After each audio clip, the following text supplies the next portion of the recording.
Hey, welcome to the Social 333 podcast. I'm your host, Chris Bentley. Today, my guest is Wade Myers. Wade, welcome to the show. Thank you, Chris. It's great to be here. Awesome. Tell the audience about what you got going on.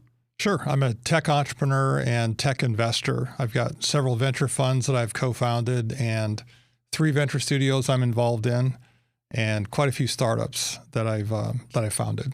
Nice. So how did that actually start out for you? Because I've dabbled in the venture capital world. Obviously, I've started multiple companies. How did that really get going for you? Well, I grew up on a small farm with a Mennonite background, so subsistence farm, right? No electricity, no indoor plumbing, no TV or telephone. Wow. And if we wanted something, we either had to, for it to get money, we had to milk it, grow it, raise it, trap it, or hunt it. And I started selling door to doors probably about 9 years old. Wow. And started working in construction in the 6th grade after school. And by high school, I was full-time at night, did a night shift, and just kind of was always working my way through everything and worked my way through college and had several income streams and just kind of tried to always be creative and just sort of make it up, right? Because without any money, there's only one way to make it, is to try to be really creative. I didn't really take that route. I was always the kid that, I found out how money worked, and then I started washing cars, and then, this is pre-internet. And then I got into figuring out that, you can buy a bag of, blow pops for, back then I think it was $1.50 or something, right? And then I can go to school and sell them each one for $0.25 and make $10 or something, and then turn around and buy another bag or 2 bags. And that's kind of how my game worked. And then I learned that things cost money. So if I wanted a really cool automatic squirt gun that was $100, or I don't think it was that much, but it was really expensive. It might as well have been $100 when I was a kid. I was like, oh man, I had to sell a lot of blow pops and wash a lot of cars for that. And then I realized that, I was going to high school and I got a job at a gas station. I was telling this story the other day where you had to pump somebody's gas. If you're old like me, you go to somebody and people would pull up to the gas station and want you to pump their gas and wash their window and check the oil and stuff. They don't really have that anymore, but that was back in the day kind of stuff. And that's when I learned that I didn't really need to go to school. I could just work, and I started making money. And all my friends took their SATs, and then they went to school, and then they networked, and then they ended up working for their father's company. And then before you know it, they worked at some other company as a CFO or CEO, and I was still just kind of making my way through my entrepreneurial journey, right, and building companies. Talk to me a little bit about MythWorks, your AI play right now. Yeah, so most AI right now is a large language model, like a Chat GPT-5 or Gemini, and they work really well for anything that has to do with a lot of language, and it's predictive. And doesn't have full reasoning, however, right? So you need to load all the information and tag it, and it takes a lot of compute energy to troll through that data to come up with a predictive answer. And that's really not sustainable. Think of it, Chris, as the first wave of artificial intelligence. MythWorks is leading the second wave, which is real reasoning, the ability to think through a problem like the human brain would. And so it's a whole different type of construct, and it's highly efficient. The human brain, we only consume 20 watts. We can learn and learn and learn and don't need to carry around a whole lot more energy. And so that's how MythWorks works. Because we had a gentleman on here that he's just really good with prompts. So he would prompt out something. So if I was hey, I'm interested in starting a company doing X, how profitable would I be? What would my overhead be? What would 5 years down the road look like? And he had just prompts just lined up, and he would just prompt, and he'd give me the report within 5 minutes or less. And I know Tom Blailu, if I spelled or meant his last name, I don't know if I pronounce it correctly, but I know he has something similar where you can send him whatever idea that you have with any sort of business, any entrepreneurial idea, and he'll spit out within a couple minutes, whether it's going to work or not work, how long it's going to take. what kind of money is going to take.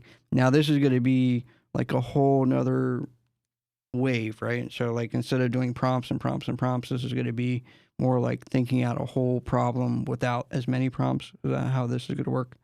Yeah. So if you think about it as if you need a precise answer that has to be correct, where the AI does not hallucinate and it's not subject to data poisoning, and it runs really efficiently on edge devices. So Larry Ellison just described a couple of weeks ago about today's AI is cloud AI, right? We log into an LLM through the cloud, we wait on an answer, and it works really well for, again, kind of predictive analysis based on what's already been input and what should come next. And it works really well for language. But if we're talking about on the edge, right, a medical device, a smartphone, a drone flying in the air, an autonomous vehicle, or anything like that, where you can't load up GPUs and it has to work on CPUs. So it has to be really efficient, really lightweight, really powerful, and the ability to reason without making mistakes, where there's a definitive answer. Let's say mathematics. There's clear answers to a complex mathematical problem. An LLM guesses. And so with full reasoning, you work out the correct answer. And you don't need to troll through a whole bunch of existing data to try to find the answer. Just like you and I don't have to carry around a set of encyclopedias or a dictionary. We know how to spell. We've learned how to spell. We can spell something really quickly and easily without consuming a lot of compute power. So right now we're out of electricity. We're out of data center capacity. Right. And we're out of GPUs. You got to wait months for more GPUs, right? That's unsustainable. So right now the world's we're in this first wave, as I mentioned. We're sort of straining to use large language models to try to do things that it's not well suited for. And GPUs aren't well suited for AI. They were really made for graphics processing. So it's sort of like a lot of raw power, but it's sort of misdirected and misused. So LLMs and that construct of AI, first wave, unsustainable, lots of issues, follow-on waves will come. But think of it as edge AI. To get to edge AI, where a soldier in a battlefield, that doesn't want to send off a signal, can't be connected, right, to Google or Chat GPT or anything else, but has to have AI to do very specific things, wants clear answers to the battlefield assessment. That's an example. Or, just think of any manufacturing environment, any manufacturing piece of equipment where, the big opportunity for AI is what I would call edge AI. And that's way different. Requires real reasoning, has to run really lean on CPUs, and has to deliver correct answers. That's really interesting. Because I use ChatGPT for all kinds of stuff, and sometimes I feel like it just scrubs the internet and comes up with something, and then spits out something that I could have researched on my own for maybe I don't know, like half an hour, let's say. And I get it within my fingertips within a couple minutes or less, which I think is really cool. But what you're talking about is way past that, which is, actual thinking, learning, the next wave, which is really, really interesting. Let's back up a little bit to entrepreneurship. I know you want to talk a little bit about that, and I know the show has a lot of entrepreneurs. Let's get into entrepreneurship, and I think a lot of people that get into entrepreneurship think that they can do it just like everybody else, right? Like they were just I knew I was a born entrepreneur, but for a lot of people, they see people that, maybe have an online business or maybe want to make some money somewhere, somehow, and they think that, they can do that. And they go out and try. And what usually happens with most people is that they fail, and then they had to pick up all the pieces and try to figure out why they failed. And in my experience as an entrepreneur and building businesses, it's kind of and I'm sure that you can kind of attest to this, it's kind of like you're always building something, and then if it works, even if it works very smallly, it worked, right? And then you take the positives and negatives from that one, and then you build another one, it gets bigger. And then you build another one, it gets bigger. And then eventually you build enough of them where either they work or they fail, and you finally find one that like hits the nail on the head kind of, or you hit the nail on the head kind of deal, and then you're like, whoa. And then you deal with like a whole nother bunch of problems, which is like HR and hiring and taxes and all kinds of other stuff.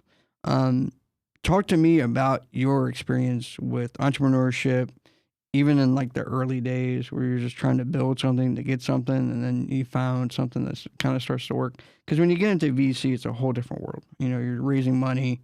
You have, you know, people coming toward you to submit their business for capital. Talk to me about the beginning. Like, Right. you know, for somebody that's an entrepreneur now, maybe they have their new business, or maybe it's an entrepreneur that lost their business and trying to rebuild and, you know, find another business to get into. Well, of course, entrepreneurship is a very broad spectrum, right? From a little side hustle to kind of a just, you know, you're on your own doing something in exchange for money, to trying to build a business. And I started off really small, just doing side hustles, you know, during college, doing stuff at risk, like planning dances and bidding on construction jobs. I was a heavy equipment operator, and eventually I bid on jobs and leased equipment. And this is all while I was in college. And then I put everything on hold as an entrepreneur while I was in the Army and corporate America. But I learned great skills, which came in really handy in terms of how to lead and selling and marketing and all of that. So I definitely recommend, before someone launches off as an entrepreneur, to try to go through a skills building process. Like in the military, I learned how to lead. In the corporate America, I learned a lot about sales and marketing, et cetera. But when I finally got started, I was at Boston Consulting Group doing strategy consulting, and had been working on unique strategies for large clients. And it was the very beginning of the internet and putting together ideas for how to use the internet for large corporate clients. And so I had some real experience in doing that. And I had a venture capital firm back me and basically say, kind of like a venture partner or an entrepreneur in residence, they said, we will back you with any idea you have.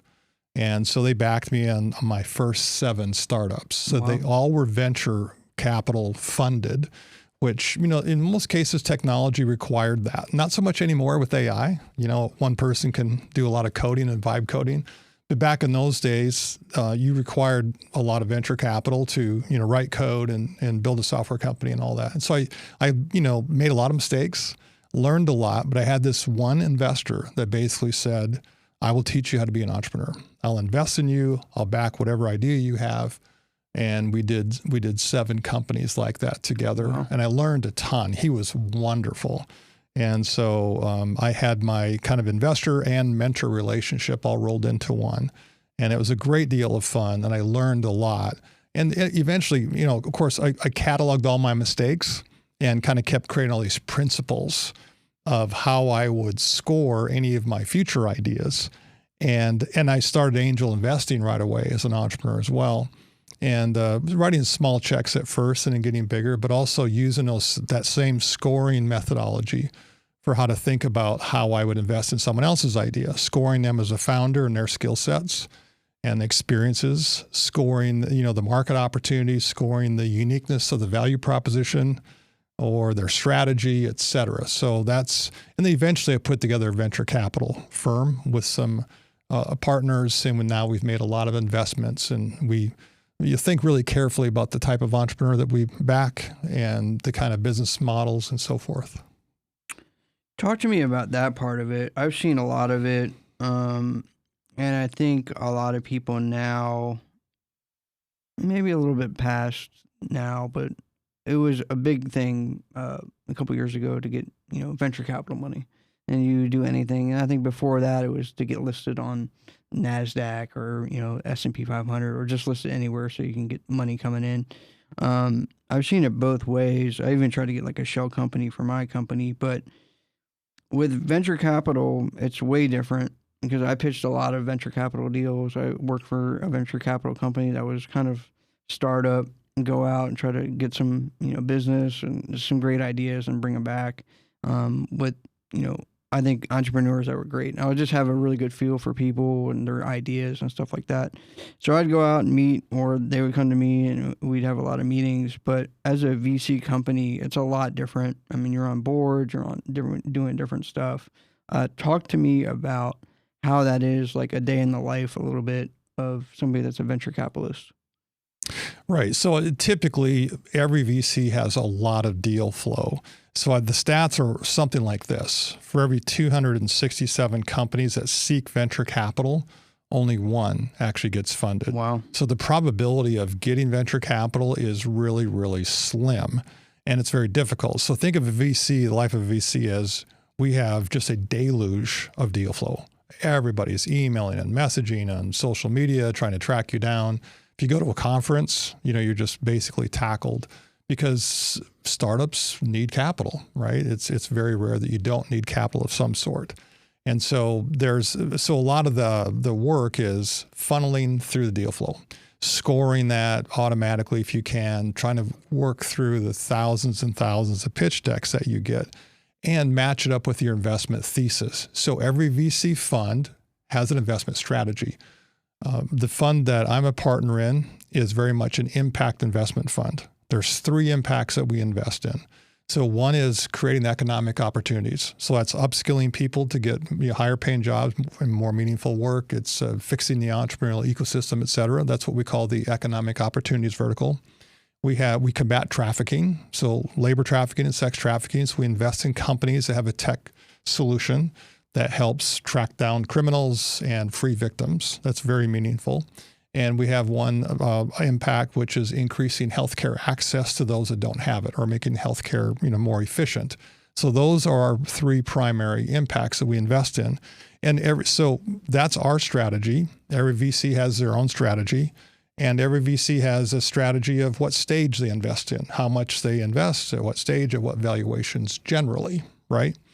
And unfortunately, the startup world tends to and with AI's help now, just spam VCs to death, right? Yeah. They don't read or study the website, which says, this is what we invest in, this is how much and what stage. And so we get all kinds of pitch decks, wrong stage, wrong amount.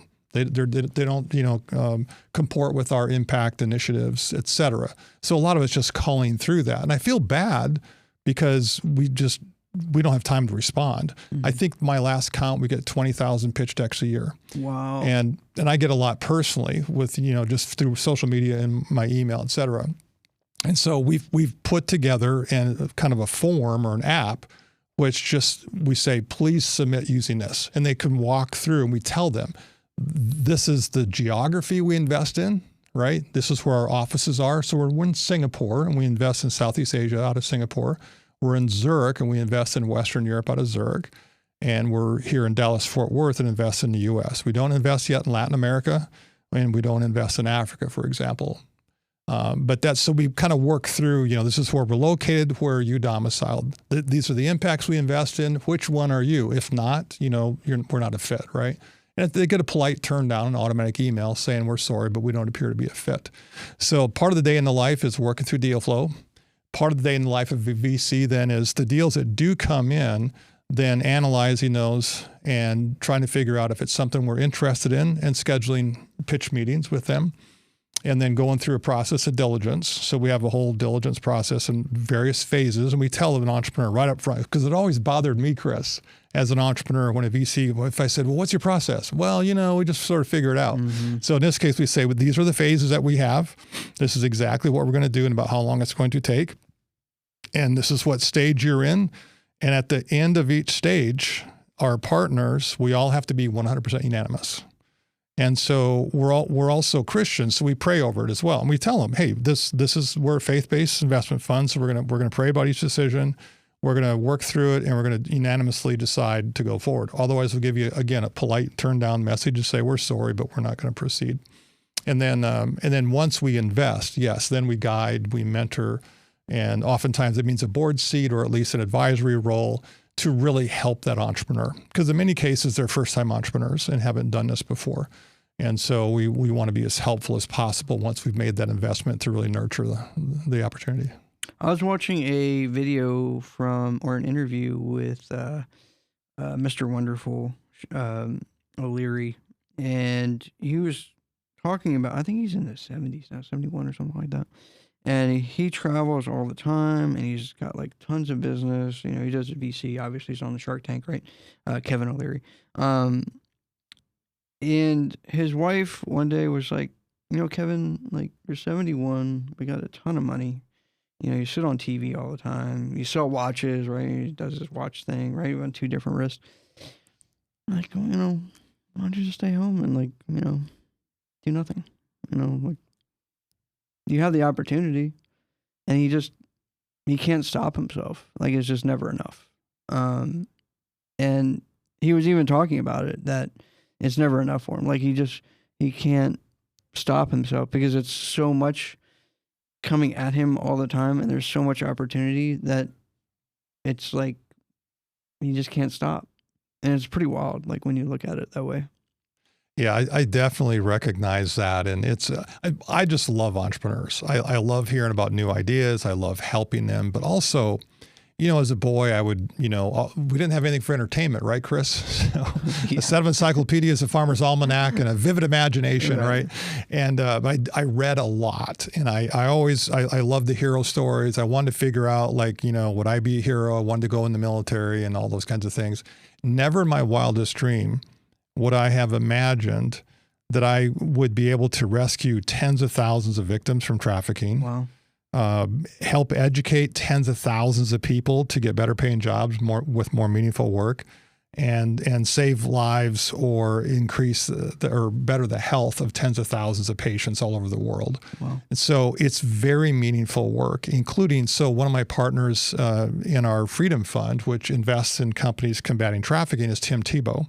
And he's been fighting trafficking for years. He's a wonderful guy. Mm-hmm. And one of my favorite sayings that Tim will say is, hey, when I get to heaven, I don't want to just hear, well done, my good and faithful servant.